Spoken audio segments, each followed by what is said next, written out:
Hello! I just wanted to send y'all a quick video on what we were going to do in our Zoom meeting today. So just real fast, so I won't bore you to death with this video. What we were going to do is review the rhetorical essay, since that's what the AP exam will be on.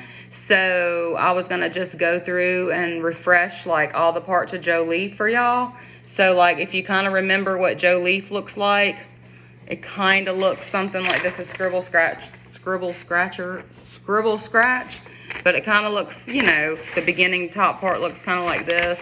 You have like your exigence, the audience, the purpose, and the tone, and at the bottom part it branches off and you have like ethos, pathos, logos. Then you have syntax, diction, literary devices or figurative language or whatever. So basically, just to refresh, because I know it's been a while, when you write a rhetorical analysis essay, you're writing about kind of what the deeper meaning of what the author is saying, like what is the big picture, like how does this affect everyone in life. Okay, so you kind of figure out what the purpose is first. Okay, this is an essay about how people like to ride roller coasters, right? And people like adrenaline rushes. But what's it really about? Okay, it's really about that everybody needs some kind of outlet, right? To get all their frustrations in life out, or otherwise they'll go crazy.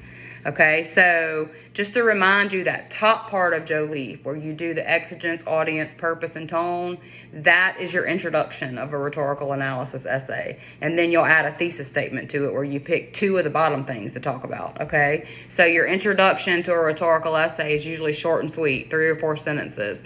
The author does this, his purpose is this, the audience is this, and he uses this and this to get his point across. Real short and sweet. Of course, you know, better than that. But also, to refresh those bottom things, ethos is credibility. So ethos is what makes this believable. What gives this author to write about this topic, okay? Are they an expert in this field? Do they live in this area so they know what they're talking about is right? What gives them, like, the knowledge or the expertise to write on this? That's your ethos. Logos is going to be all your proof. That's going to be like stats and facts and research. It could even be like personal examples would be more ethos, but it could be you know, examples. Like when we read the Stephen King about the roller coaster, he gave like examples of real life serial killers and all that stuff. That's considered logos, okay? Pathos is the emotional part. Like what about this hits you in the feels, okay? So if something has a lot of pathos in it, it makes you feel a certain kind of way. It makes you feel sad, or it makes you angry, or it makes you want to like go do something about it, all right? It affects you emotionally. That's pathos. Syntax is the arrangement of it, okay? How is it written in a way that reflects what it's about? So, for example, the Stephen King one was written like a roller coaster ride and a horror movie, right? It had lots of like long, drawn out sentences and then little short sentences, okay? So like that could represent like the long climb of a roller coaster and then the short drop. Or when you're watching a movie, the long build up and then the boom, the short thing that scares you, okay? And we read lots of other things where we talked about syntax, but syntax is the arrangement. How is it arranged? Syntax is hard sometimes, so you know, if it doesn't have like a really clear syntax that stands out to you, you may want to choose something else to talk about. But it's a really good one to talk about if you can figure it out. It makes you look really smart when you can use syntax in a good way. Diction is just word choice. What words did they use to make it sound, to get their tone across, okay? What words did Stephen King use to make his article suspenseful, okay? That's where we would go through and circle words that stood out to you. Those are your diction words, okay? Your diction words should match your tone, okay? So if your tone is scary, then you should have scary words as your diction words, okay? And then literary devices or figurative language, that's going to be all your like similes and metaphors. Sometimes you'll read something that just is slam packed with similes and metaphors. And so you want to make sure you talk about that, okay? So whenever you're writing a rhetorical analysis essay, you basically want to read it first, read the passage first, figure out, okay, what's this about? Because that's your purpose. Okay, this is about feeding the homeless people in New York. Okay, that's your purpose. Who's the audience? Okay, this was written in the New York Times. So my audience is probably going to be, you know, fairly literate people that read and can understand the language used. Adults, probably. Young adults to adults. New Yorkers, people that live in New York.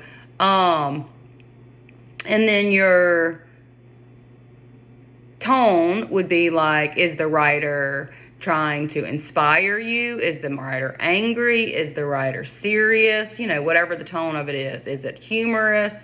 And then, of course, your exigence would be the big picture. Okay, this is an article about the homeless people in New York and how nobody wants to do anything about it, but it's really about how nobody wants to do anything about all these big issues, right? That politicians want to just argue about things that don't really matter, you know, instead of like getting out there on the streets and helping people that really need help. That would be your big picture, that we worry about little things instead of doing the things that matter, something like that, okay?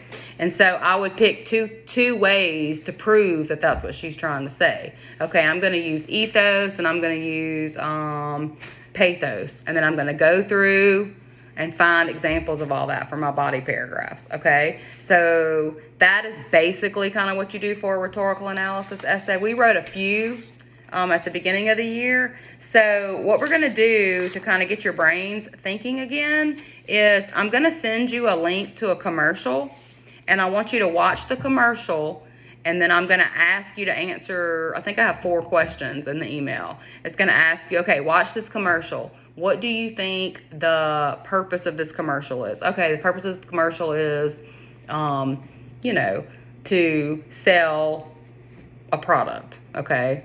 Who's the audience? Okay, this is alcohol, so my audience is probably going to be like people 21 up and older. What is the tone? Okay, the tone is fun. They're at the beach. Everybody's having fun, so it's got a fun vibe. And then what's the exigence? What's the overall picture?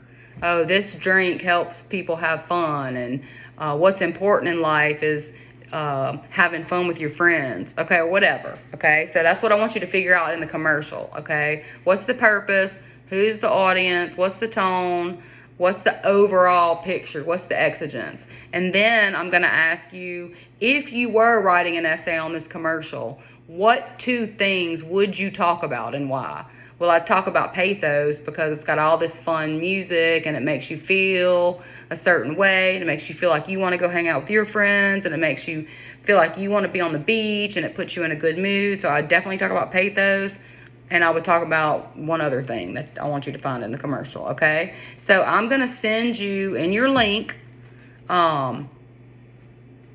a link to the commercial and all the questions that I want you to answer. Okay, I think it's just 4 or 5 questions.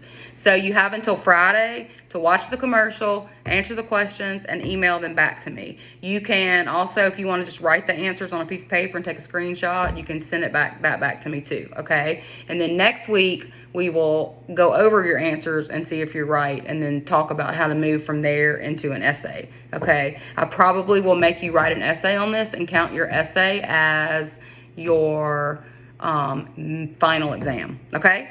All right, so real quick, check your email. There are questions, and the link to the commercials are in your email, and text me if you have any questions, okay? Bye.